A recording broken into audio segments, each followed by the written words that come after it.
You're listening to the Black Eagles podcast. Ahmet Dursun Sergen aldı. Sergen Burak yan yana.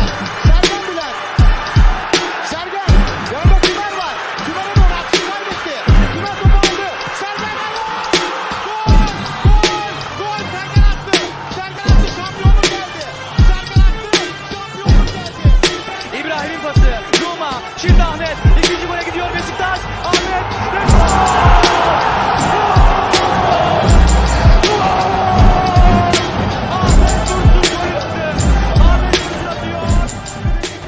Hello, Black Eagles, and welcome back to the Black Eagles podcast. My name is Kam Bayezid, and I am once again joined by my co-host Sinan Schwarting. Sinan, thank you for joining me again. Of course. It's a hallowed eve with the Knicks game on tonight. So No Besiktas game, no. That's true. Still, Definitely some Besiktas news today. Big time. It's been a couple of. How long has it been? Like 2 weeks since we last. Not like I guess we did an not episode. a full two. I'd say like There's been a week and a half. There's been a bunch of games, so it feels like it's been a long time. Exactly. But it hasn't really been that long, I guess, since the last episode. But a lot has happened since. We've had the, I was going to say Tromsø, but it was the Bodo Glimt game. Then we had the Antalya game as well. And we had the resignation of Burak Yilmaz. And a new coach, Riza Çalınbay, returning to the Eagles' nest for the first time since 2005, I want to say. When he was still a very young coach, he was like 45 years old at the time. Now he's 60, very experienced, had a long career coaching in the Super League, one of the most consistent and successful mid-table Super League coaches, I would say. And he's back now to help out the club that he played for as a player for 16 years, of course, and lifted 6 Turkish league trophies with, including the back-to-back championships in 1991 and 92. He captained that team, of course. Also the team that became champions with unbeaten, won 10-0 against Adana Demirspor, all those accolades. So he's back. How did you feel about Burak's departure after...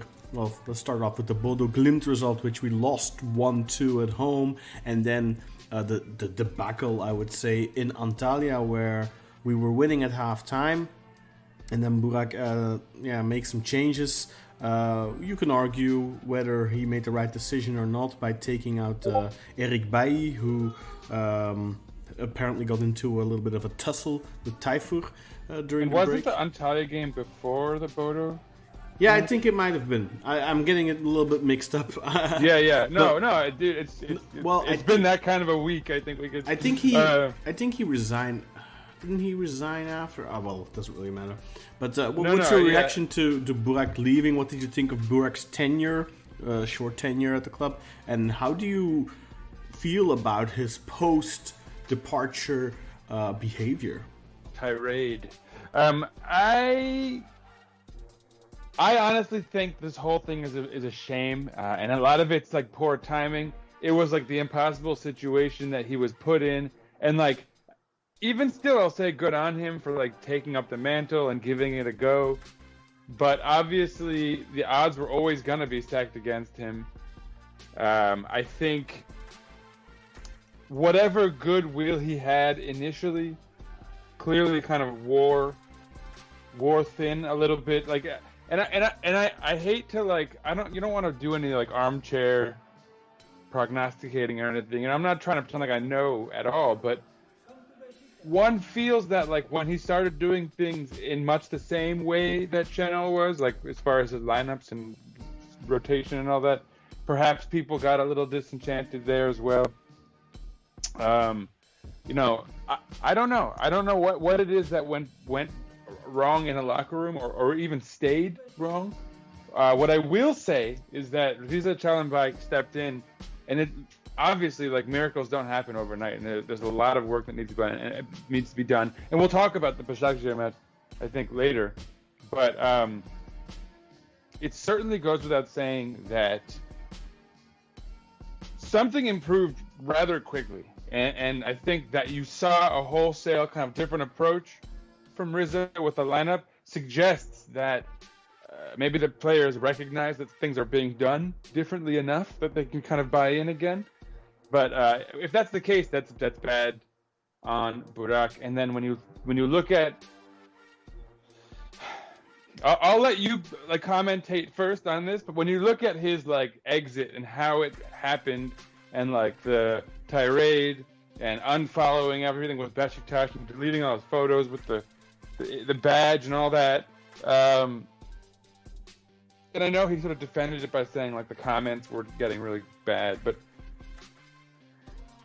I mean, our fans have sucked for a long time in that way. You know, we've had issues with our fan base at times, but I don't know. I feel like he warranted an even worse response by kind of being petty in that way. And so, I don't know. I feel like some of the maturity that he lacked on the pitch as a player, and the fact that you knew he was always good for a card, like, you know, if he started disagreeing with the ref a few times in a row.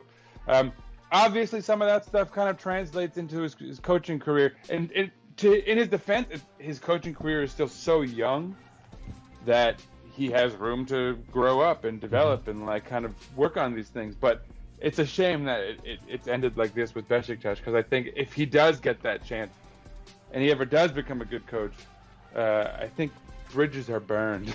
Yeah, I mean, he already started burning the bridges even before he departed, because in his post-match interview against Antalya, I think he already kind of gave a sneer at Riza, because Riza was openly on television saying that he would be willing to take the job until the like elections. Interim. Yeah, exactly. And I mean, look, if you're an assistant coach that's been in the job for a while and you have proven yourself to be a capable coach, whatever, that you then get annoyed by somebody else basically saying, I'll take the job. I get that. But Burak, who's been coaching for not even half a year, and obviously he has done the courses and all that, but for someone who's extremely young as a coach, inexperienced, all that, he should have never been left in charge for more than 1 to 2 games.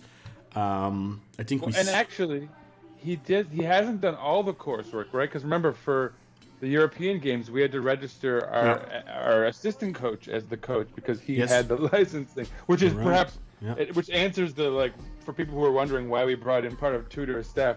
I bet there was some backroom deal where it was like, yeah, if you're willing to, like, since you have the paperwork we need, if you can just like step in and help out. Yeah, definitely. I mean, you need someone like that. It's like having a restaurant and not having a cook on staff, right? Yeah, exactly. Or like a license. A license to serve food or whatever. But I mean, if we can, like, let's talk about the matches a little bit, and especially I want to talk a little bit briefly about the matches that we've sort of missed. Yeah. You know, the Antalya match and then the Bodo match, because there were some points that, like, I think we're seeing some things that actually did work in those matches, like, come through, and these is like kind of done well, I think, to pick up on it. But so quickly, like, Antalya, do you have any recollections on that match? And then Antalya, for me, after Antalya, Burak's tombstone was being written. You know, they started engraving it after that match, and we started out, I don't know if you recall, but we go into the half of that match up 0-1. We take the lead just before 0-2. half time, huh? Should have been 0-2. Remember that penalty that wasn't called on Sally? You know, shoved. Yeah. I mean, that's at 0-0, of course. So if that's if that's when you're 1-0 up already and that doesn't get given, that's a completely different game, because then if you make it 2, then it's not over because we're Besiktas, but exactly, you know, you have a good shot at it. I mean, 1-0, okay, that's something, you know how that can go sometimes, but you know, but definitely, it's another example of the officiating in the league just being no standard for it, like amateurish. Well, I mean, you know, like, what does VAR still interject on? Like, that's a clear, blatant push in the back for a player going toward the ball. I mean, that's it's arguably a red card and a penalty, even, because he has no intention of playing the ball. The only intention is for him to prevent the player from even getting to the end of that. And I mean, that's a red card offense, even according to today's rules. So whatever. But yeah, the Antalya game, I think first half was okay-ish. Abubakar wasn't there. Cenk was playing alone up top. It wasn't a great first half, but I think we did well to go into the lead in the first half, and Antalya didn't really impress me in the first half either. Yeah, no, we looked like the first half against Antalya could have been Burak's most coherent half as a manager for Beşiktaş, which doesn't say much for his short career with us as manager, but I mean, it was like decent. I remember thinking, okay, like I feel like we deserve the lead, especially considering the penalty that was robbed and all that. So like, okay, you know, I'm obviously at this point not like, well, we have our manager for the future or anything. But then second half happened, and just really briefly, I'll run through. So first of all, there's that really good kind of counter attack, or not even counter. I think it might have been off. I mean, it was like 28 seconds into the second half. And Saric like sends it into the back net. Necip was slow on it. If you're looking for someone to sort of scapegoat on, he got caught in that no man's land where he like half goes for the ball and then gets caught letting the man get in behind him because he can't get back fast enough because he's sort of committed. Anyway, they take the quick lead. It's a bit of a shocker, I guess, right? 28 seconds in, but then they score their second goal on that Ersin error 5 minutes later, which was obviously quite unfortunate. And then another 6 minutes after that, there's that wonder goal by Yeheskel, that Israeli player. Yeah. And if that doesn't go in, we might still get something from this game. Well, but, and that's why. And this is why I kind of wanted to go back and look at these matches a little bit. So we almost get back into this. We score the second goal for us. It ends 3-2. But it's a beautiful. I don't know if you remember, but Rebic like does that great one-on-one move to kind of get some space from his defender, and then sends in a low cross perfectly for Muleka, who does fail to finish, for the record, but kind of immediately recognizes the skill of Rebic and goes and kind of gives him praise. And this is going to be a theme. And I wanted us to recall, that goal, because there's actually a bit of a rapport going on between Muleka and Rebic, which is interesting. And I will just put a little not just Rebic and Muleka, right? Like I've been saying this for a while now. With the limited time he plays, he manages to create at least one chance every time he plays, except for I think one game. But yeah. And just given Muleka's skill set, he's not like a guy who's creating a lot of chances for you. I mean, he's a hustle guy, and he can do a lot of that stuff. But he's going to benefit from someone who can put a chance out there for you that you can just kind of capitalize on. Yeah, and he's shown that. Any striker, right? Any striker would would love to have like someone like that. Not an especially good one. No knock on Tex Muleka, but anyway, just put a pin on that. Yeah. So then, anyway, go to Bodo Glimt, having lost a match very poorly. I think we can all agree. That second half, and then like furthermore, and we're skirting over like the controversy. Yeah, we are. So apparently we lost that game in large part because then the defense collapsed literally immediately. Yeah. Because we took out Bailly, who was having a great match. Great first half. Yeah, we all thought he was injured when he was taken out. We all were like, he's injured again. This is ridiculous. You can't make this shit up. Turns out he wasn't injured, and he was actually taken out because he grabbed Taifer by the collar or something during halftime. It wasn't like initially I thought they got into like a fight and there was like a physical altercation, but it was just like he like grabbed his collar or something. Like heated moments happen in football all the time, especially on the training field. Not as often as you would imagine. I mean, we don't hear about it as often at halftime, usually because your coach doesn't bring that kind of shit out. Exactly. And I'm not saying that Burak made the wrong call here. I get that. I will say that. Yeah. And the reason I'll say that, and because what you're saying is exactly right. Some things you keep in house, especially if it's not as big Oh yeah, a for deal, sure. right? Like, But we initially, weren't like, there it'd be though. like, So like, Of course, it's of been course. described a certain way.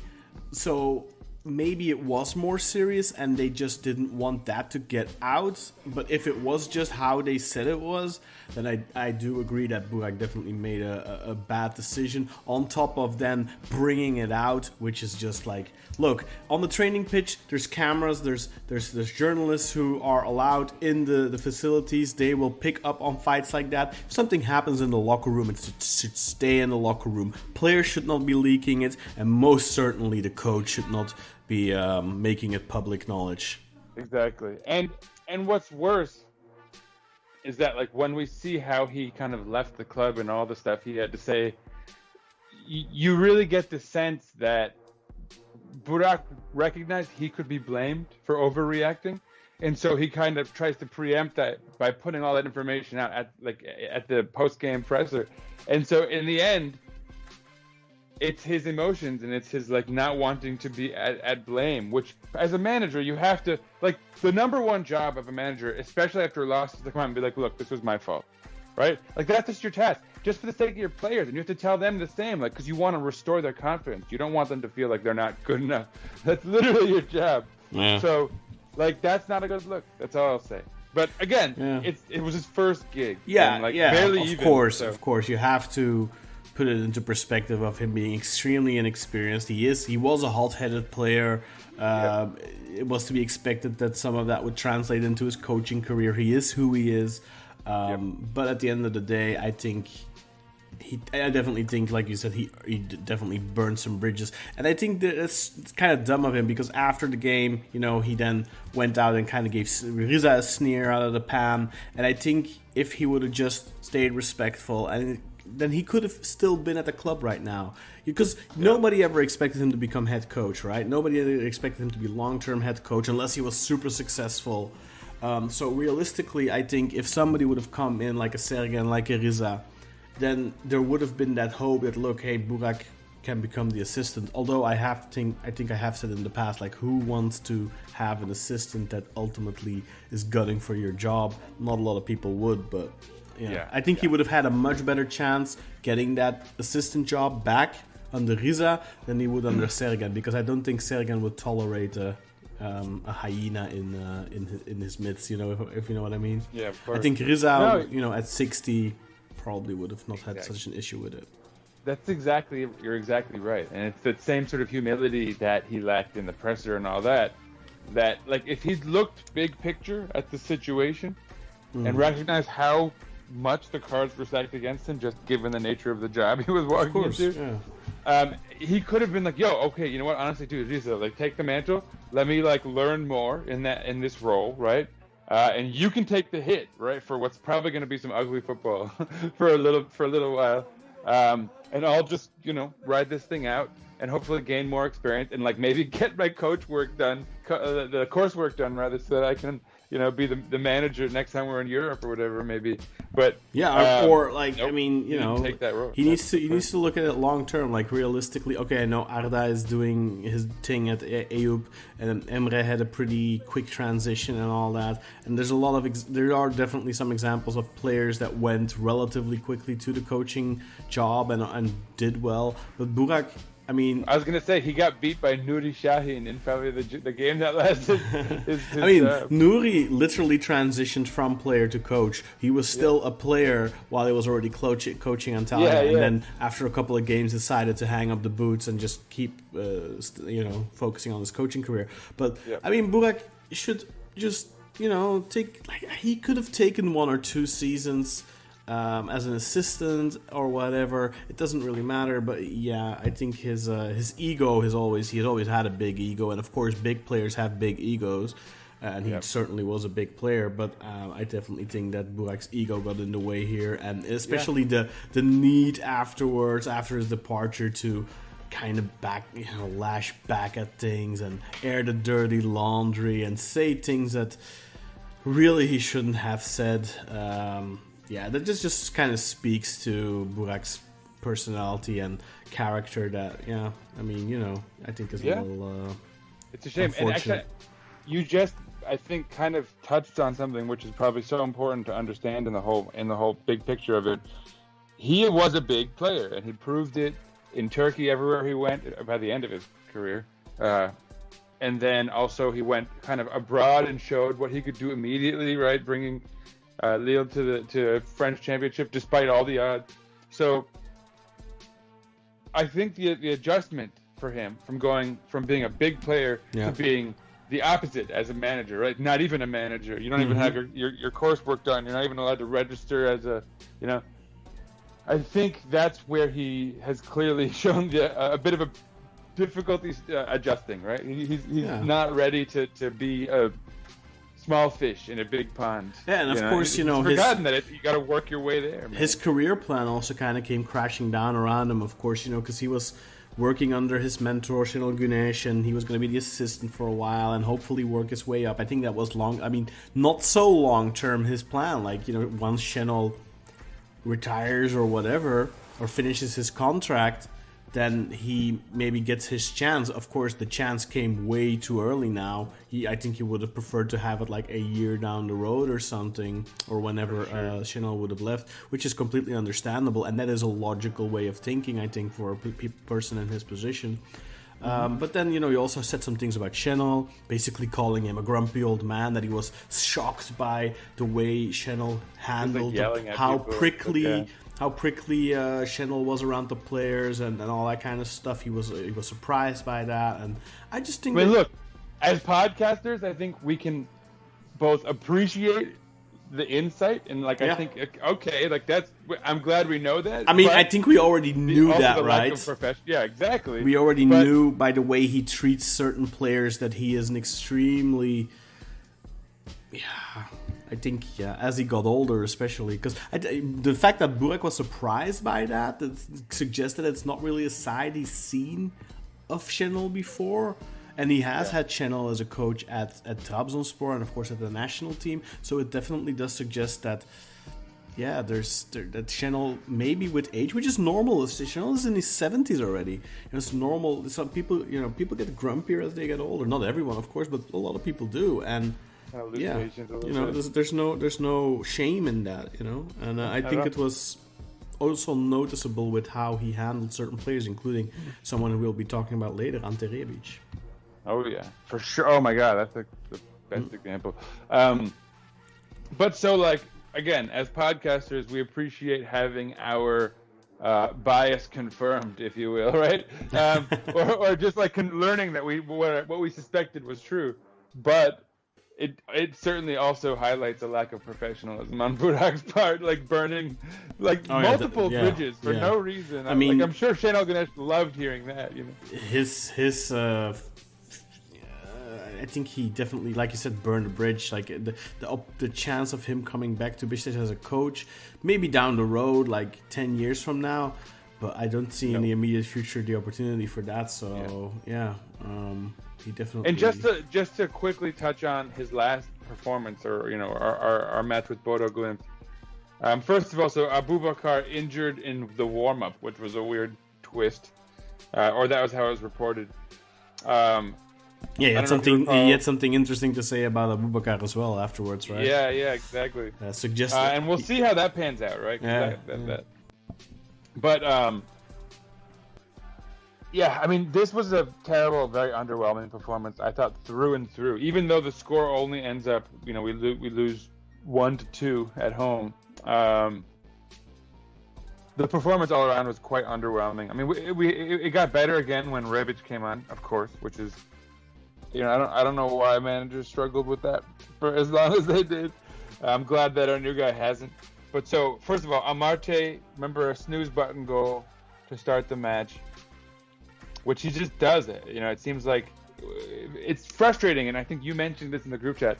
Sometimes Amarte looks like he's quite solid defensively, but he has these moments where he just turns off his brain. I think it's what I said was sometimes Amarte accidentally defends well. That's what I said. Because most of the time it's like, I don't know, man. Like that guy, how does he have 170 or something Premier League appearances?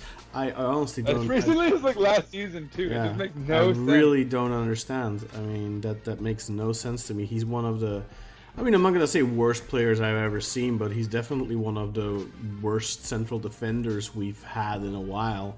I mean, have we had any central defenders in recent years that you really say like, ooh, that one was not very good? Like we had a couple in the past, but like really bad. Like the last one was I forgot his name. The guy who Nunco. Remember the guy? Oh yeah, Danny Nunco. Yeah. Okay, he's better. He's better than Danny Nunco. Okay, we'll give him that. Yeah, okay, exactly. We'll give him that. He doesn't sell us out in a derby game on purpose. And so another like little, I remember, one of my thoughts during the entire Bodo Glimt match and like that lingered, left a bad taste in my mouth, is the realization that like Cenk, what Cenk has lost in his game through injuries and age might be quite bad for him. Like he was slow to a few balls. I don't know if you remember. There was one. Do keep in mind he only just came back from injury. That's true, and hopefully that's true. Hopefully he works it back up. But it was just he did score in the previous match, which we mentioned, which was good. But like Sally really put that on a platter well. But like I don't know if you remember, and it was like one of very few highlights we've gotten out of Rashica lately. But he had that really nice move where he like cut out, and it's weird. He seems really good for his national team. But anyway. He cut out, got around the defender, and sent it in perfectly for Cenk. And he was like that step behind. And then Zainutinov put on like a perfect cross onto his head for him to put a header in. And it was like traditionally the exact place you want to put it on Cenk's head. And in this case, and again, hopefully it's because he's, as you said, off form. He's been out for a while, but he just couldn't do what he would have historically done. He couldn't get quite like enough height on his jump. Cenk is traditionally an extremely good header. Yeah, exactly. So, and I don't know if you remember, Zainutinov had like a fantastic outing there as a left back, which is frustrating in that like we don't want him playing in that position. But again, it looks like our new manager, has already acknowledged that he needs to play in his own role. But so yeah, I mean the Bodo Glimt match was generally terrible, with the one highlight being Rebic coming on and then setting up Tayfur for. I mean, credit to Tayfur, it was a nice goal on his part, and of course a classic Necip red card. Yeah. But I mean, it's again another example of Rebic, doing something. I'm not saying Rebic like obviously he is also in part to blame for the fact that he has had as few minutes as he's had. But even I'm not going to be sitting here and saying that he's been amazing when he was playing, but he's always had those moments of quality, those moments that we've not had from any other winger, including Rashid Ghazal and Rashica, who we paid a lot of money for. Like none of our wingers have had those moments, those little moments of brilliance, like we're going to get to a little later against Başakşehir. Yeah, and he's put those balls on a platter for multiple people in different games, and they just haven't gotten turned into goals. But those moments have been there. Like which game was it? The Pendik game where we concede a penalty in extra time. After we concede the penalty, Rebic puts the ball on Demir Ege's head, and all Demir Ege has to do is head it home. Yeah. That's after conceding an equalizer and added time. Rebic still manages to squeeze out that one moment. And that's when I said, look, I know he might not be training really hard or whatever, but he should be playing more than he's playing. And Channel just wasn't playing him. He was like benching him and then leaving him out of the squad, not giving him minutes for like 3 consecutive games. And I looked this up. He has played 7 games in the league. Out of how many games are we into the season now? 12 or something? I'm going to say 12 offhand, but I'll check. So this he's to played make sure. 7 games into the league. In that amount of time, he's played 237 minutes or something like that, which is not a lot. And in those minutes, in those 7 games, in those 237 minutes or whatever it was, he has 2 assists. He has 10 chances created. That's 1.4 chances per game. That's crazy. There's nobody in the squad that can say that. No, not even. I mean, other than maybe Amir, because he takes the corners. If you take the set pieces away, I mean, from open play, there's nobody in the squad right now. And 1.4 is by no means an impressive stat, but I think it is pretty impressive when you get an average of 32 minutes per game. And you're removing it from its context, which is that this is his first, he's getting his feet wet on a new team, too. So he's still adjusting to a new team and, establishing a rapport with players. And this is what I was going to talk about with the Başakşehir game. It's why I mentioned the Muleka thing. And in part, it's just because they've probably gotten the most time on the pitch together, given that Rashica is somehow in and out, and Ghazal, obviously. We have Rebic has played a total of 30 minutes whole season with Abu Bakar. The whole season, insane. 30 minutes. That's mind-boggling, right? Your best striker, and quite clearly your best creative ringer, because Rashid isn't doing it. Rashica certainly isn't doing it, and Rebic is the only guy this season that has had those sparks of brilliance on the wings. He's the only one that can put those balls on a platter right now. And he's never playing with the striker that is most likely to convert those chances. Exactly. Mind-boggling. And so, all right. So let's segue now. So, all right. We've covered Antalya and Bodo Glimt. Both losses, both pretty pathetic ones. And so Burak Yilmaz gets the cut. We've already basically covered all the terrible things he said about various people. They weren't terrible. They were just like... Burak, but also for a club that's already so deflated. Oh yeah, of course. Right? For us, for the club, it was pretty terrible. And that's something Riza said as well when he came in, right? When he met the players, he saw a lot of guys that were downhearted and that dispirited. were just they had lost their confidence in the season and in everything, and there was a lot of disillusionment, I guess the word is. And then Burak kind of goes and kicks after the player, so to speak, after the moment, and he shouldn't have. I understand that he wanted to air some of that, he wanted to maybe say, "Look, not my fault. It wasn't all my fault because I had very difficult circumstances to work on. I understand that, but you should do that not straight away." You can do that in the summer, maybe. Yeah, exactly. Give it some time to air out. Yeah. But so Riza comes in, and I guess before we get into his first match and then some of his nice comments and the whole election thing, he did say some stuff coming in, which was good. And I already mentioned it briefly, but he talked about how certain guys play certain positions and how he promised that part of him coming in would be promising that other people were going to play where they're supposed to play. And I think he directly referenced Zaynutdinov needs to be playing in a more attacking position. And I forgot the other specifics, but for me personally, that was a breath of fresh air. Yeah, for sure.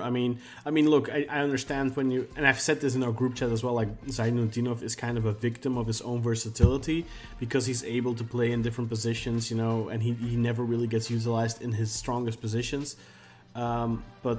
And that's understandable to an extent because those types of players are very valuable, but it kind of gives themselves a glass ceiling because of their versatility. They're so good in those different roles, but they never really truly get to shine in the role that they have. I think for Kazakhstan, Zaynutdinov plays right winger or number 10.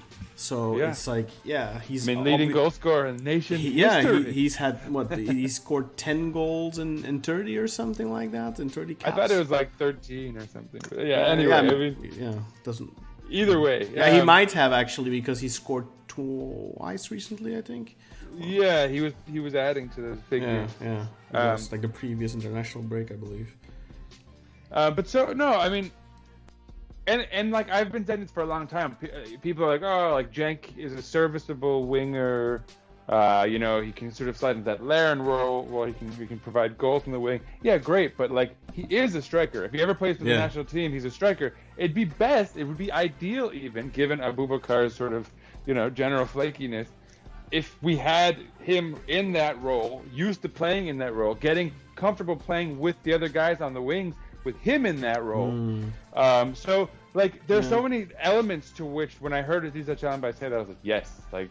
And it gives the players a sense, a bit of a like rebirth scenario, right? Where like they can now focus on playing their position and like doing that to the best of their capacity. Yeah, I mean, I don't know. I was pleased by the sort of sentiment that he brought in. Yeah. And then we get into the match against Başakşehir. I guess let me kind of go through my thoughts on the match as I was watching it and then the highlights. Sorry, we got a lot of city sounds today. It's better than my crazy. It's better than my kid sounds in the background. So apparently there's like an Avengers level event going on in New York City, like in the background. I'm just talking about Beşiktaş. They've bombed the UN. It's like, well, meanwhile, Jackson Muleka. But so, all right, Başakşehir. I would be willing to bet that anybody who knows anything about football that was watching this match was immediately sort of put at ease by Beşiktaş. Like they played at their own pace. Yeah. They were pressing more. It seemed clear that they were approaching football. It was with better, like with a new mentality or whatever it is. Yeah. Right out of the gate. Now that said, and I put this to our listeners and to you, Con, and I don't do this lightly, and I'm not happy to ask this question, but is it possible that Gedson has become worse at finishing over time? No, I think he's always been pretty poor at finishing. He just had a couple of really good goals that he scored in a short. Like he had like a couple of goals in like a short amount of time or something. But he's like last season, I think he had that really nice curler from the edges of the box and stuff like that. Yeah. But all in all, he's always been a pretty poor finisher. Then like half a season with like Rize, I don't know if you remember, he scored like 8 like just worldies, and it's like, oh man, we're getting a stud. I think he scored like 3 goals or something. Yeah, I know. I'm sure that I'm exaggerating. Anyway, I note that because like if he had even just like a solid 65 in his FIFA rating as a finisher, he would have scored probably twice in the first half against Başakşehir. Definitely, he would have scored that one opportunity. I think that on the counter where he came one-on-one with the keeper, I think. Yeah, and then there was one where he just like whiffed it, and then he did bring it down, but then he kind of dribbled into a crowd. If you remember that chance he had in Trabzon at 0-0, when Rebic sent him through, and he tried to lob it over the keeper, and he like puts it on the roof of the goal, like that was also a really good opportunity. But I mean, look, I think if Gedson could finish, I think he'd be playing somewhere else right now. That's for sure. Even if he finished a bit better, probably. But anyway, that first half was, I thought, marked by a lot of half chances. One, I don't know if you remember, like Rosier brought the ball down on Branto's left foot, and then got a really nice finish off. That was just saved. Their keeper, the Brazilian, I forget his name. Volkan. Oh, was it Volkan Babajan? The Brazilian was Antalya, who had a good save against Zainutinov, is what it was. But so Başakşehir, I don't know. We looked the better side. We had a sort of revitalized energy about us, but we were wasting chances, as has been the case for a long time. But so then, what I actually took note of was, and the reason I mentioned the Muleka-Rebic connection. Even before, and they scored again a goal together where Rebic put it on a platter, and Muleka again a nice finish. It was a very good finish by Muleka, but the ball through was just absolutely stunning. It was a great moment. And I noticed this in the match, and then I noticed it again, even in the highlights. It translates. The two of them, and I think it's more even just whoever is playing in attack was just like giving a little bit of thought to what they're doing and bringing energy. having Rebic is such a asset because like Jackson Muleka didn't have to be perfect with his crosses. Just knowing that you have a guy like Rebic who can use his body, physicality, his pace, who can get the ball in different areas and still find ways to get the ball into the box from there. And Muleka really utilized it well. And like he had a few sort of plays where he, one thing Muleka excels at is playing defense in attack, kind of, like he maintains the press, but usually there's not much he can do with it. But I noticed that in this instance, he could just kind of hoof it in the general direction of Rebic, and Rebic just gets the balls, man. He's got a physicality which is really impressive. I mean, he's built like a tank, right? Like Rebic is a 185. Really is. He's not like super muscular. He's like pretty imposing for. I mean, he's a Croatian. What do you expect? Like those guys, Like, but then he has that touch of like class with his technique, which throws you off completely. He doesn't look like the type of player that could do those types of things, right? And he does like little step overs and stuff, and then he kind of reminds me a little bit of Ivan Perisic, who also doesn't look like the player that we would expect that from. And then like especially like those the pass he gave, and then later in the game he put another one on a platter for Muleka. Which Muleka sadly couldn't finish, but like that's two moments where, I mean, there wasn't that much to separate Başakşehir and Beşiktaş in this game. I think we were definitely the better side, but like in terms of, which has been our issue the entire season, is creating chances. Kind of, we struggle with that. And it definitely helps when you have a player that can create a chance out of thin air almost, which is what we used to have with Rachid Ghazali. He was that type of player, and then in the first couple of weeks we had Pjanic. He was that type of player until he gave up. And I guess we should, speaking of Rachid Ghazali, we should mention he came in to the match as a late substitute in the first half, and then went out at the halftime, supposedly crying. So, I mean, his injuries, we should mention why he came in the first place, right? Because it's another prime example of the standard of officiating in the Turkish league being all over the place. Because Okpoko, who already on a yellow card, accidentally, I would like to point out, elbows Zaynutdinov in the face, breaks the guy's face, his orbital bone broken, and everything, be bleeding. He needs to get subbed off. Now, I'm not advocating for a straight red here, but at the very least, a yellow card. Yeah, and I mean that's second yellow, and that's off. I want to bring everyone's attention to the yellow card that Kyle Larin got for literally accidentally like scraping someone because he was taller than him. Yeah, exactly. Against Fenerbahce in the derby. Second yellow. And then the worst part of it all, we lose our player. He gets subbed off, and they get the free kick. I saw the play again because I thought to myself, okay, maybe Zaynutdinov like pulled his shirt and fauled him or whatever. Nope. He did nothing. Absolutely nothing. Didn't even tug on the shirt. And it's like, it's so typical Turkey, so typical. Beşiktaş are always on the receiving ends of these types of things. Always. I never see this happen to Fenerbahce or Galatasaray. Never. Give me one example in history. There's none. If you go back 20 years or something stupid. I mean, I'm sure you'll find something if you look, but like this happens to us every season. This is the exact same thing as that thing against Göztepe where they scored a goal when the referee gave the ball to the wrong team on a referee ball or something, and then they scored a goal. Yeah. Remember that a couple of years ago? Like these type, or the throw in. Remember the throw in? Yeah. These kinds of things just always happen to us. I don't understand why that is.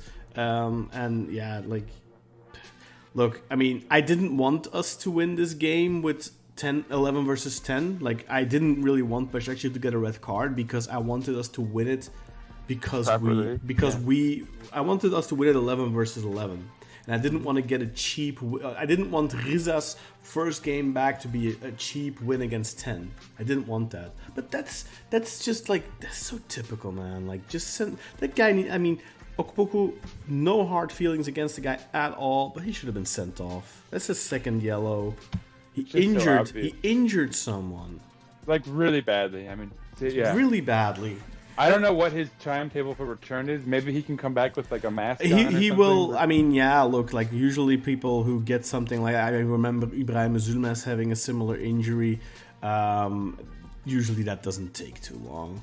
Yeah. I mean, they're out for maybe a couple of weeks, but then they can indeed, like you said, they can play with a mask for like I don't think he should be out too long. Maybe like a week or 2, 3. I don't know. I'm not a doctor, Hopefully.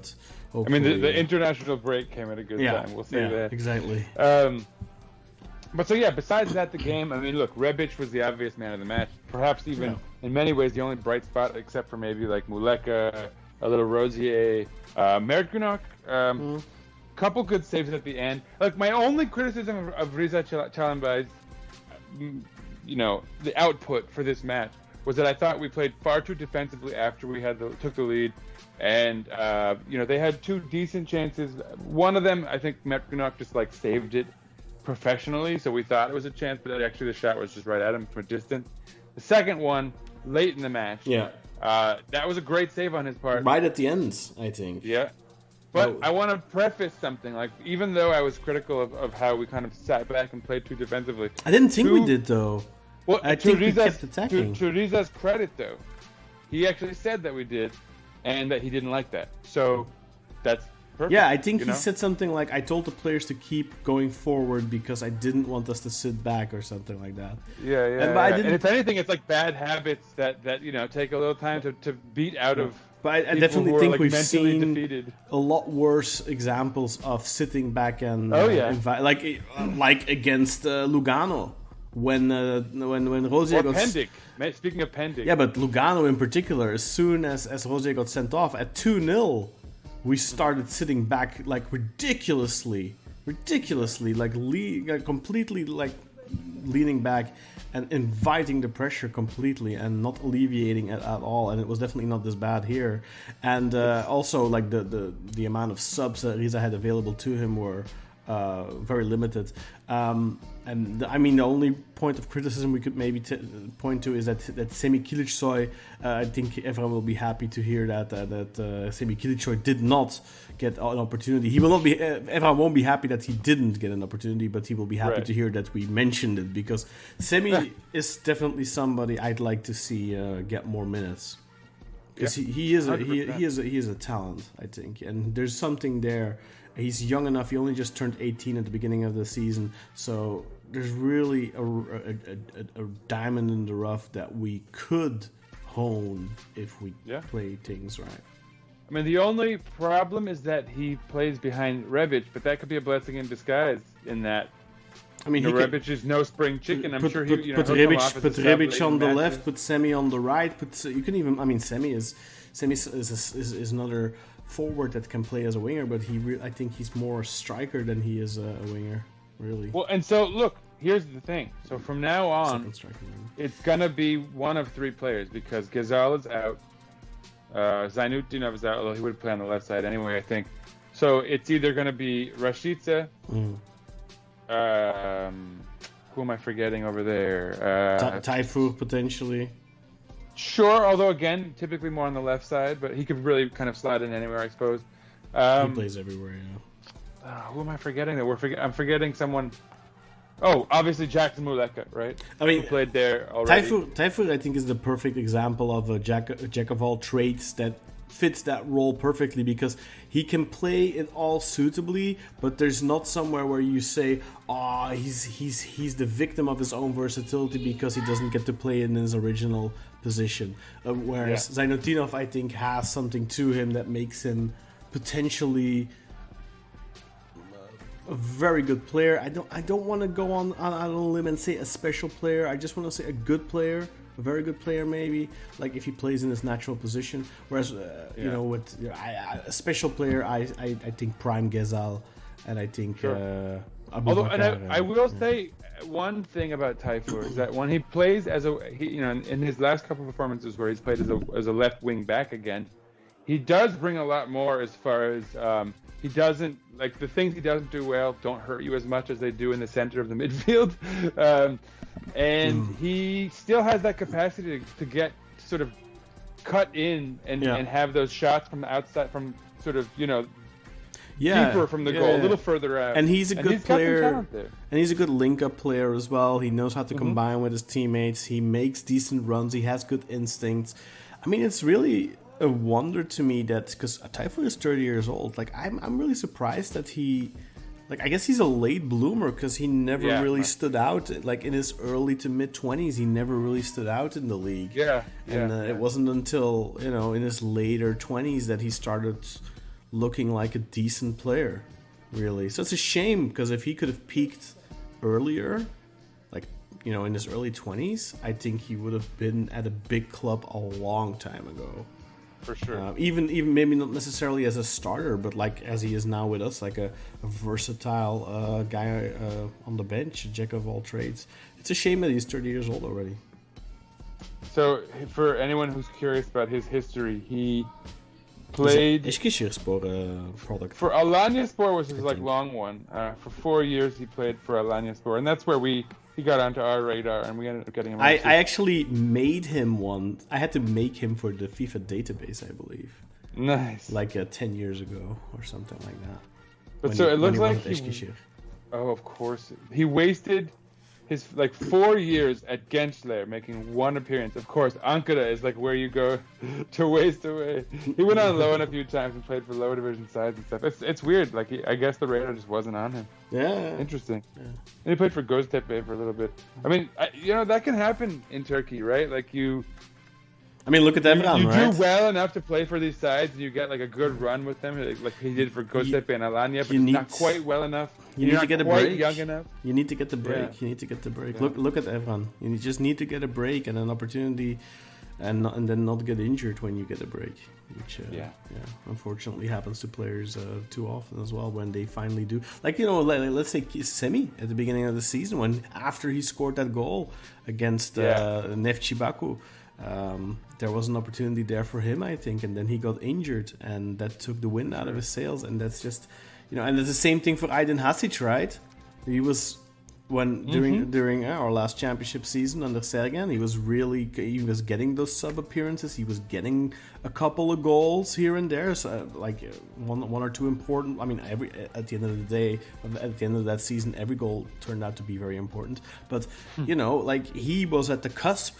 And then he tears his ACL, and the rest is history. And fortunately for Semi, he didn't have a serious injury, but serious enough in the sense that it took him out for a couple of weeks. And then that opportunity and that positive vibe, that positive cloud you're on as a player of confidence can fade.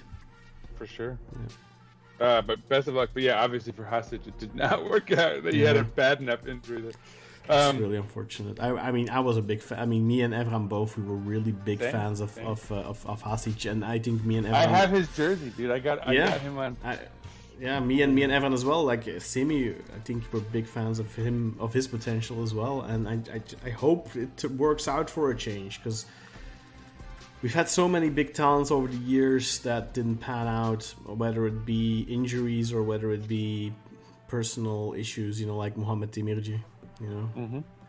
But for sure, it's always painful to see those types of kids slip away. Yeah, I mean, so all right, let's wrap this thing up. Sort of. We have a few things to talk about still, though. So I guess any comments from Riza post match from until now that we should highlight? I don't think I mean, nothing too much. I think nothing too big. It's just, I think it's commendable. Riza wanting to take this job in the first place. Some people said, there's no risk involved for him, but I beg to differ. I think it's a very risky. I think he's taking the responsibility, and there was definitely a time there where I think Riza was a little bitter about the fact that he never really got a fair shake at Beşiktaş, because in 2005 when he took over, second half of the season. after he took over from Del Bosque, I believe. Like, he did really well. The team actually got the most amount of points in the league in the second half of the season, only lost one game. We had the incredible 3-4 away win in Kadıköy with Panku in goal and Koray scoring the winner. That was under Riza. So we had an amazing run, but then the next season it just, all just went to shit. But I always think that Riza kind of felt hard done at the time, and there have been moments when he was coaching different teams. Konya Sport comes to mind, when he was coaching different teams where he was a little harsh on Beşiktaş, I think. But there's always, obviously, he's always been a Beşiktaşlı through and through, and yeah, I mean, he's stepping up to the plate now, not for himself, but for the club, and I think that's something commendable. And I hope he does well until the elections, and then we will see. I think that he will probably finish out the season. I don't think that the new president will bring a new coach straight away, but you never know, of course. But yeah, I hope, it'll depend on how we play. yeah, Obviously. and I hope that regardless of what happens with I fully expect the new president to bring a different coach at next season. But I hope Riza gets respect and hopefully a function within the club. I could definitely see Riza do something within the club, and I hope something like that happens for him. Yeah, like the technical director, or like or youth coordinator or something like that. Like, maybe we could make him Riza definitely has an eye for talent. He could maybe go out and find some young kids like we used to, like the Riza, Shifo Mehmet, Oktay Derlioğlu, those are all kids we scouted. Mehmet is from Samsun, Oktay is from Trabzon, Riza is from Sivas. Like, those kids, they weren't local Istanbul kids. Yeah. We all went to look for them, found them, brought them to the club. Riza's from Sivas. He had a good run with Sivas too, right? He won the Turkish Cup with Sivas in 2022. So, that's also the only trophy he's ever won in his coaching career. That has to be pointed out. But, and then they had a really good run in the Conference League last season. They actually, unlike Beşiktaş, made it out of the groups. And they weren't in an easy group, mind you. And the caveat to him not having any silverware beyond the cup is that, like, how many he hasn't coached, he coached Rizespor, he coached Ankara Gücü, Kasım Pasha, Antalya, Sivasspor, and I think he coached Sivasspor twice. He coached Konya, so it's not like he's been he did get an opportunity at Trabzon in 2017, which didn't really work out. That was the only other opportunity at the big club he's had, and other than that, I don't know. I'm not sure. I'm still not putting Trabzon in they'll win a couple of titles every 20 years. Anyway. But Riza, but people need to put into perspective as well. Riza was 45 years old when he got the Beşiktaş job the first time, and he was only coaching for like 3 years at that point. Or 3 or 4 years. So, he was still a relatively inexperienced coach. So he handled his inexperience better than Burak Yilmaz just did.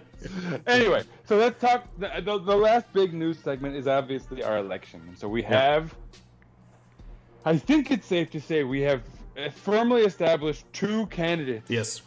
Not that any of us get to vote, right? It's just the Congress, but. There were going to be 3, right? Yeah. There were going to be 3 candidates, but right. Emre Kocada, of course, a member of the current board, pulled out. I think he saw the writing on the wall, and he didn't want to suffer an embarrassment. I think it's the same thing for Ahmet Nur Çebi, right? Because there was talk of him still running, and I think, like, Ahmet Nur Çebi, if he seriously thought about running, that would have been delusional. Emre Kocada, he said in the past that he would want to run in the future for president at some point in the future. And he's a relatively young guy and all that. But, look, if you're associated with this board, I think you're tainted, and I don't think that you're a little delusional if you think you have an opportunity to become the next president. So I'm happy that Emre Kocada pulled out. The 2 candidates we have are interesting, for sure. And you have a preference, Sinan. I've made my choice. I'm I'm Team Arat. Yeah. I don't know about you. I mean, I was already Team Arad before we already knew who was going to run. But look, I mean, Serdal Adali gets a bad rep for the whole match fixing scandal because he was, of course, punished for that. He actually went to jail for a while until he got cleared of the charges. But yeah, Serdal Adali, Well, dude, you need to tell us I wouldn't be about the speeches, though. You gotta tell us what, because they've already well. kind of put their platform out there. I mean, look, I think Adali is trying to convince people by making big transfer promises. He's saying, Talisca, he said Talisca, right? Was he the Talisca guy? They both said something about Talisca. I mean, Serdal Adali, I think, is more. I mean, I think they're both kind of on the same page to an extent, but Hassan Arad just impressed, I think, by his presentation and how prepared he seems. He seems to have really. He has a clear vision that he's outlined today in the Volkswagen Arena. And he has presented it to the people to see. So he has some projects, one of which is building a new sports arena. He wants to invest in the basketball team. Obviously, him being an ex-basketball player, he wants to build the basketball team up and bring it to EuroLeague level, is what he said. And for the club, for the football club, he has said, well, we're going to... he's also said, well, we're going to bring in some star players, but he's looking more towards the future in the sense that he wants to turn Yeni Achik in a standing stand, if that makes sense. Like instead of sitting, he wants to expand the capacity by 80% by making it a standing only section, which would raise the total capacity of the stadium up. I'm not quite sure. And the volume. It would definitely raise the volume of our stadium as well. Well, that's another thing he said. He wants to. He He promises to renovate the roof, and he wants to fix the acoustic issue, which I didn't even know we had an acoustics issue, but apparently we do. Maybe that explains why our atmospheres don't seem as intimidating as they used to in Inonu. So he said that he was planning to fix that. He also said that he wants to get the permanent deeds to the Umranje training facilities. He wants to renew the facility because they are apparently in disarray and in terrible condition. Also, other facilities that the club has, like the BGK Plaza, he has plans for that. He wants to bring BGK TV back in a digital form. He wants to launch an app, the Beşiktaş app, which will allow people to, I'm not quite sure what it's going to be yet, but it will allow digital access for a lot of stuff, maybe buy tickets on it, I don't know exactly. There will be a point system on there and stuff like that, which will even allow people to become members of the club and stuff like that. And lots of interesting projects that he's suggesting. And he's also said that he plans to clear the club's debt in 4.5 years. Debt. So I'm curious how he plans to do that. But yeah, that's something he said. And I think the main takeaway from it all is that he just seems like he's got it all figured out and that he's prepared. He's not just shouting stuff. Because in the past, Turkish presidential candidates, everyone, including Serdar Adali now, I think, and in the past, Fikret Orman. Ahmet Nurçebi was never really a big shouter, but Fikret Orman, Yıldırım Demirören, Ali Koç, all the Galatasaray presidents that I can't remember their names, they're always yelling in the media, we will do this, we will bring big stars, and we will this, and we will that. But I've never seen a presidential candidate come out with concrete projects that he is lining out, and this is what we're gonna do, and that is how we're gonna do it, and we're gonna do it in this time frame, and those types of things. Like it's easy to say. I'm thoroughly impressed, honestly.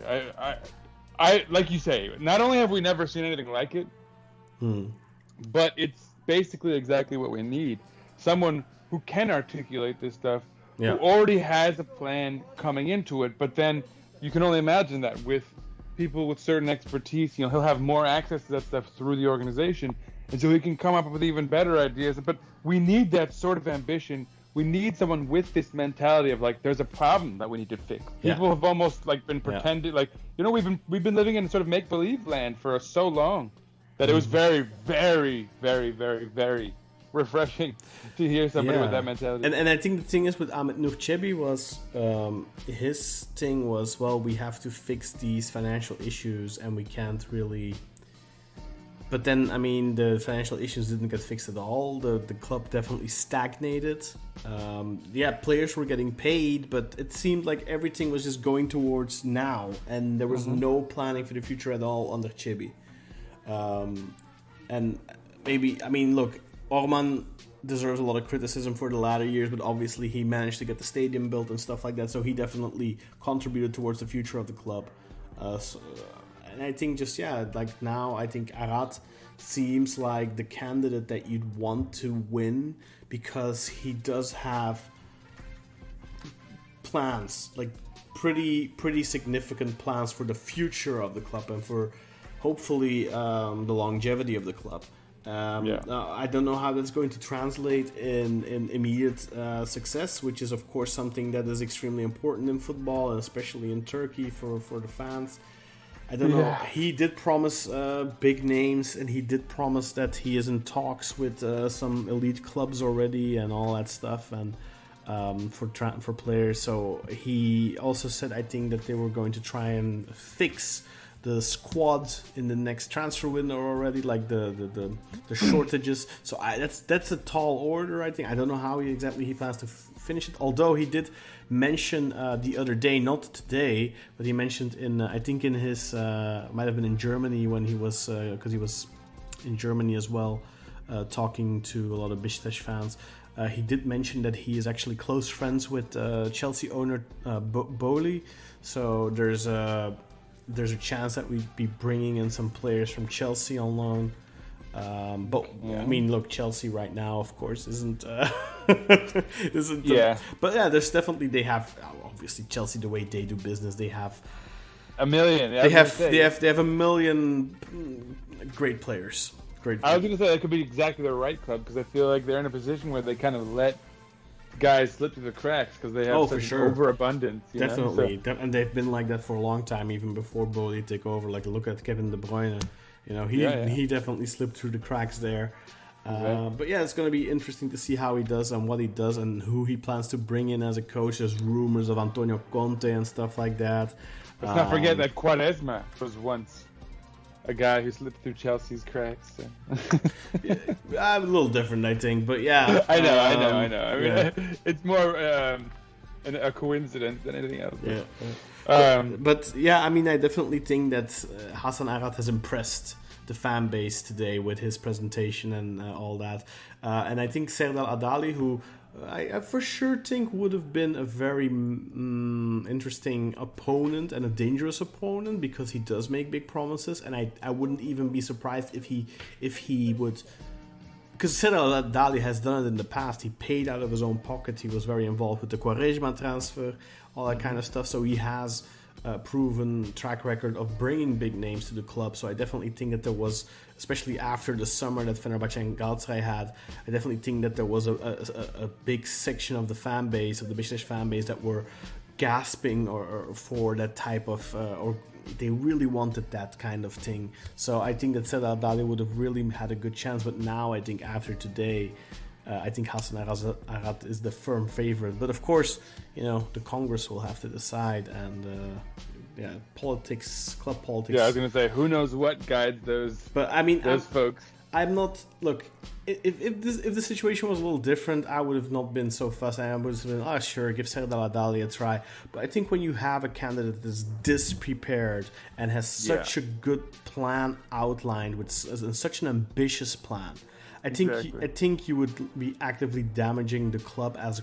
the Congress if you didn't give this man the opportunity to do it. Plus, on top of all that, he said that Hasan Arat isn't some shady businessman who is trying to profile himself.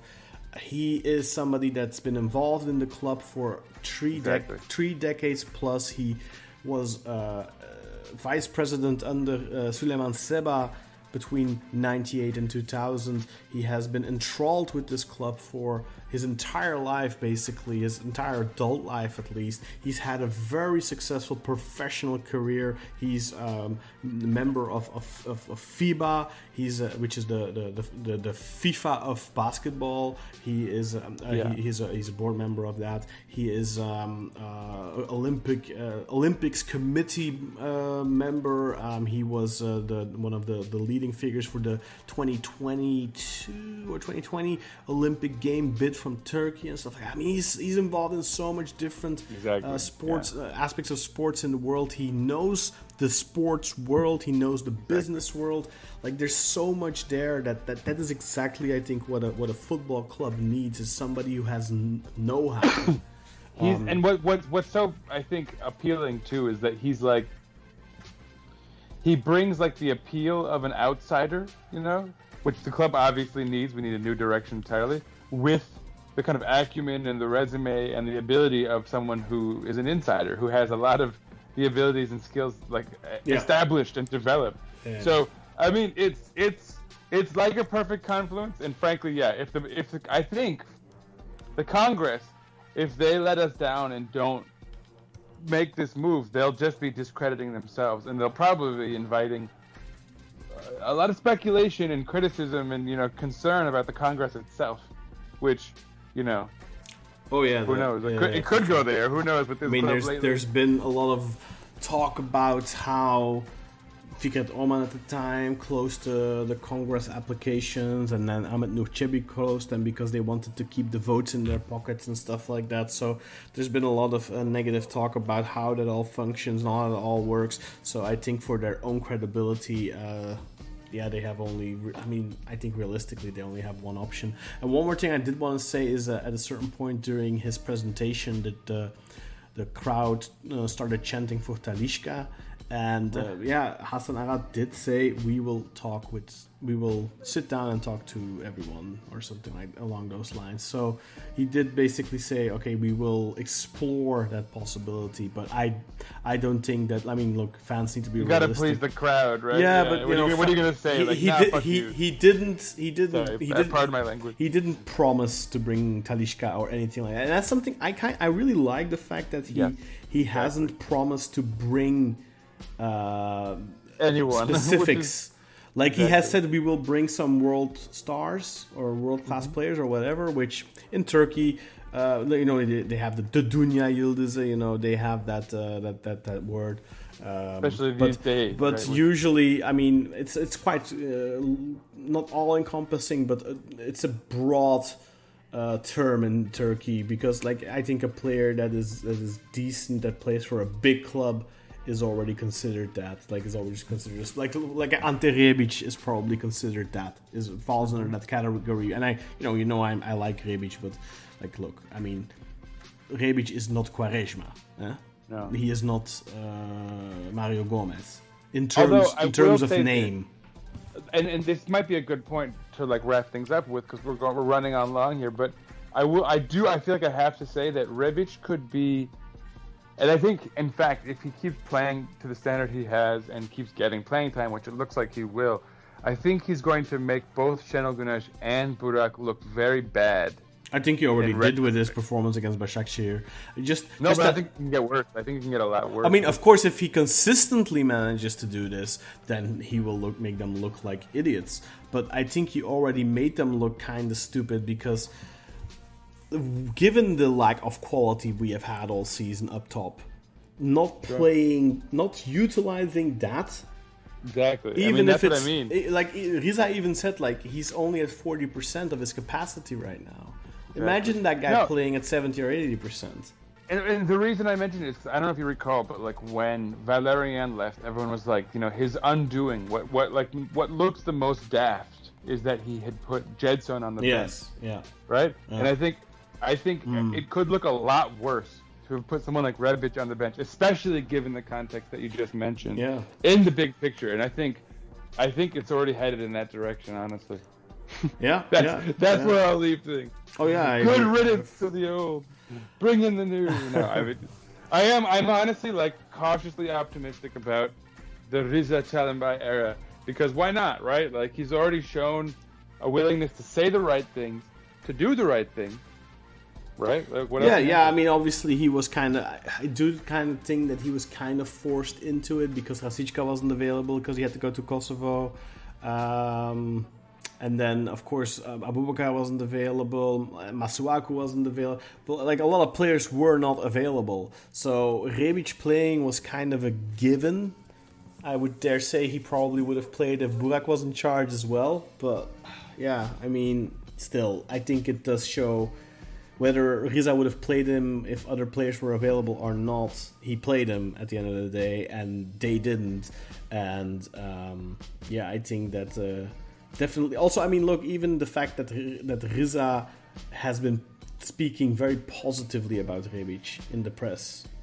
I don't mean to disagree with you too much here, Khan, but I mean, you do have to remember that Burak chose to play not even Salih. Remember some other? I don't even remember his name, like Arda something over Rebic. Like they're at a point where they're doing everything in their power not to play him. And Onur was playing as a winger as well. So you do have a point. I may be giving these people too much credit. Come on, You're right. Yeah. So yeah. I mean, look, Riza could have done the same thing. You're right. Riza could have done the same thing. He could have put an Onur on the wing. Let's be happy. But that's also one of those things which we forget. But Rebic was the first guy we transferred this season, not counting that guy from third division that we got. Like, he was there already for the Neftchi Baku game. Dude, you know, second highest salary on the team, and you're like, oh, this guy has to prove himself on the training ground. Like, okay, man, he's definitely got the biggest career of anyone on the club by far. Right? Maybe. Maybe. Dude, he's coming from AC Milan. Yeah, you know I mean, he has. I mean, I wouldn't go the pedigree, I guess. I wouldn't say Ante Rebic had that big. I mean, he did win a Scudetto with Milan, but he wasn't necessarily like an important their star player. Yeah, no, but I just mean that, like, his pedigree and his career and like accolades, like with. I mean, with Gezal had a decent career as well, you know, with Lyon and Leicester, where he didn't really pan out. But wasn't he on the Leicester team that won the title? I'm not quite sure, actually. He might have not. I don't really know, but okay. It's between those two. Right? I understand what you mean. Like, other than Abubakar, who won the Africa Cup and scored in that final, I would. And comparing him to those two. Tells the story that I'm trying to tell anyway, right? Because if Gezal were healthy, he would play unquestionably. So, I mean, that's the point being, when you have a guy with that level of quality, you play him. You do everything you can to make sure that he can settle in and make an impact as quickly as possible. Oh yeah, especially for sure. Since you're paying him so much money. Sure.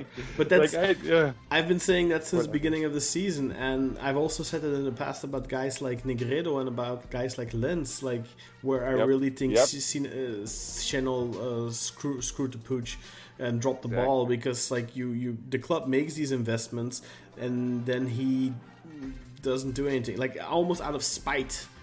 Like sometimes like, it feels like it's like, that's not the player I wanted, so I'm not gonna play him. Didn't he literally say that too? He said, I don't know. The one player I think Serjan Dikme said that. I think Serjan Dikme said that the only player Channel did not sign off on was Rebic. That's what he said. Which is like the one thing we're lacking, and the one thing we needed going into the window was a creative spark. And like I'm done with the mind games. I'm glad we don't have to talk about it anymore. And I don't want to criticize a guy who is objectively a club legend. Yeah. So let's like that. I think this is like, I'm gonna do the sound here, right? Closing the book on that chapter. All love and respect to Chanel from here on out. I hope he whatever is left of his career, wherever it goes, it brings him flowers. Yeah. I mean, I wish he would have ended it on a. But like I said this. I think I told you this before. Like, my ill will towards Channel, that I did have resentment that I had towards Channel from the last stint, from the first stint, and the last 1.5 seasons of that or whatever. For me, it's gone. I have fuzzy feelings left for him all at this point. Like, I'm like, you know what? I mean, the guy. He did give us 2 titles. He gave us 2 amazing European runs. He gave the club a lot. I'm just sad that he couldn't end it on a brighter note and then could have retired and walked off into the sunset. I would have wished that for him.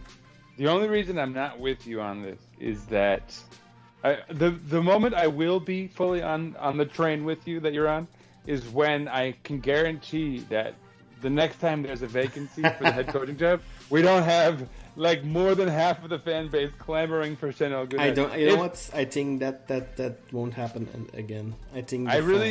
See, and we'll know soon enough, I suppose.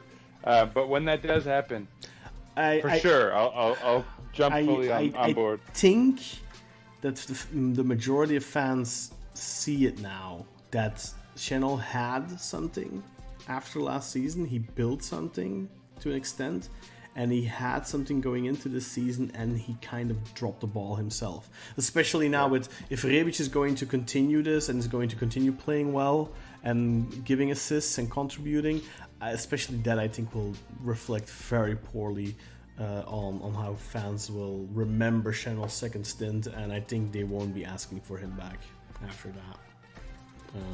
Besides, Shenel, I think realistically, if there's going to be a vacancy at some point, the next person people are going to be clamoring for is Sergen. I don't think that Shenel will be the go-to guy.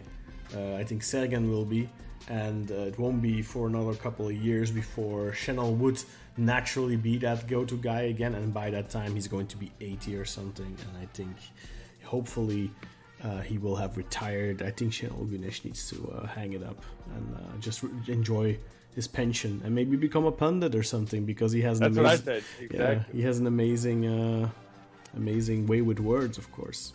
Exactly. I'd love to hear that philosophizing when it's not like detrimental to my team. For sure.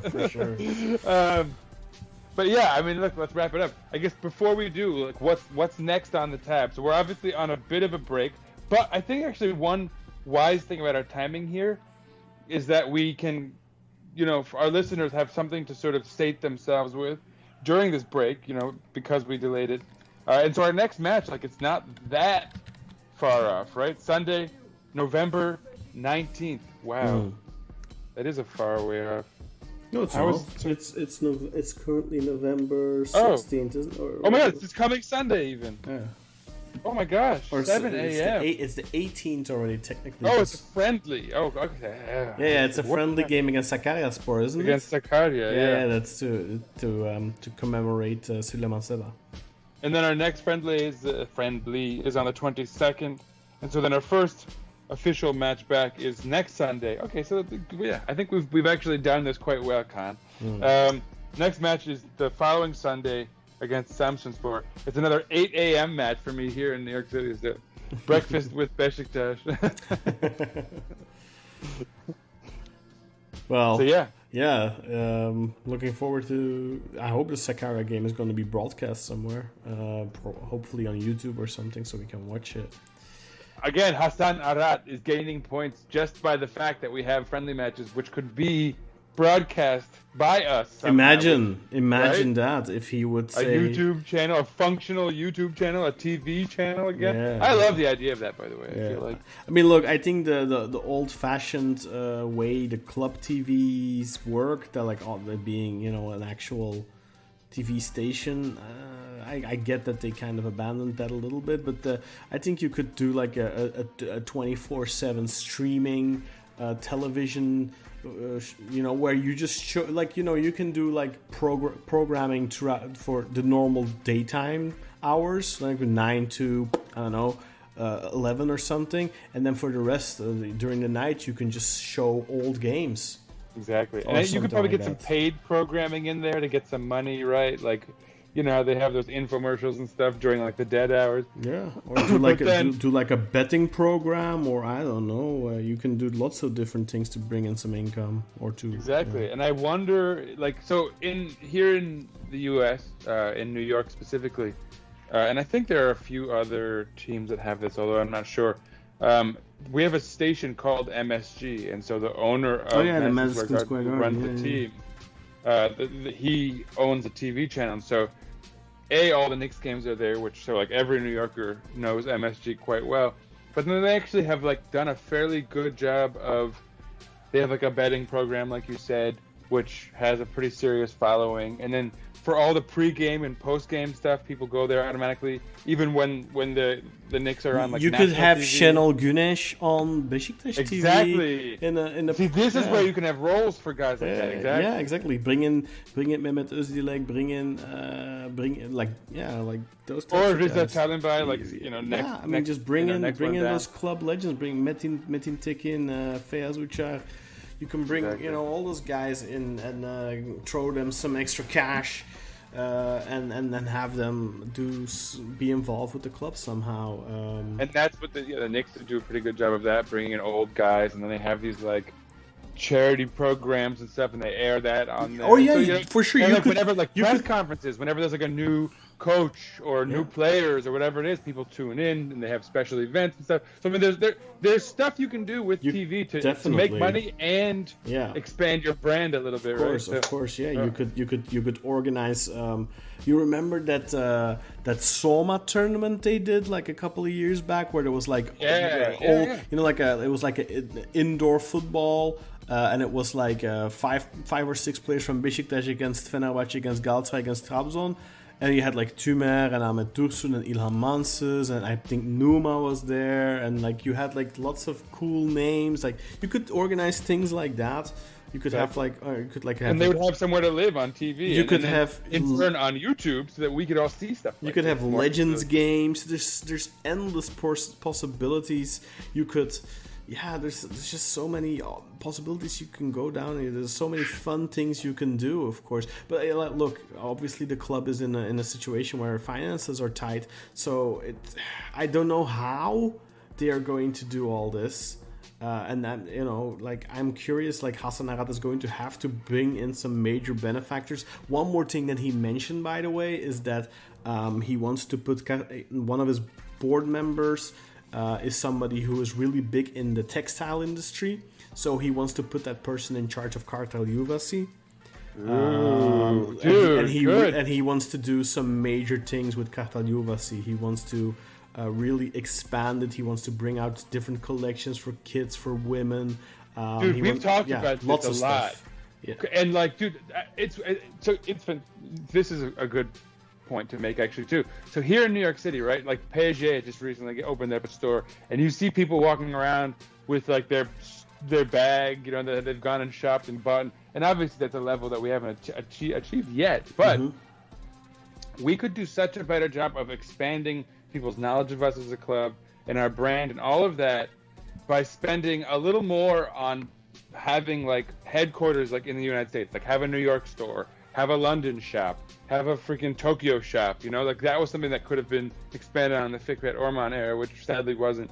But like a shop in China somewhere. I think if you want to do those types of things, especially Shanghai. in Japan and in China, then you really need to invest heavily in that market, and that you need to but do even more. Just having one shop, right? Because we have something like 200 and something shops all over Turkey, in every little town, in every little corner, and like, dude, you could save so much by decreasing our reach within Turkey in that, like, because like some towns maybe only need one shop, rather than three. But there'd be cash to throw away. But the question, though, Sinan, is in today's day and age, how like stores are like more and more people are shopping online.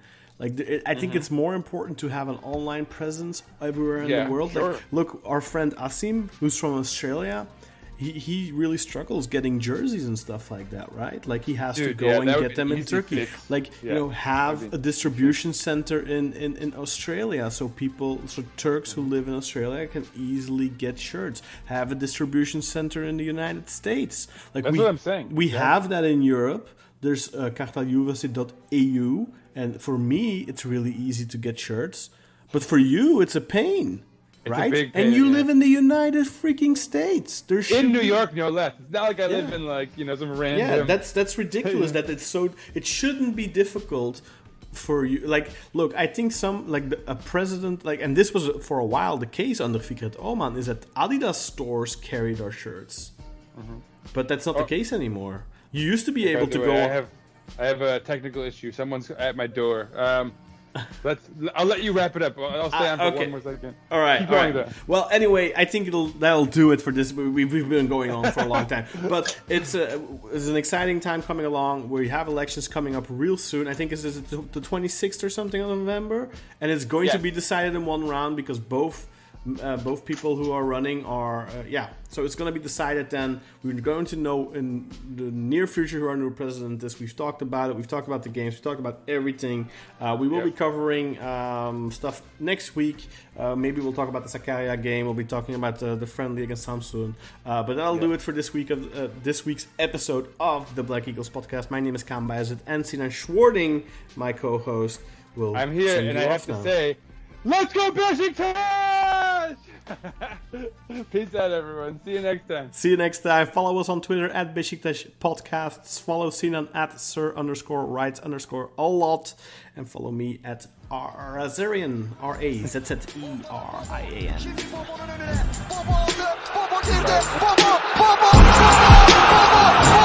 babasın, çok harikasın, çok güzelsin, harika.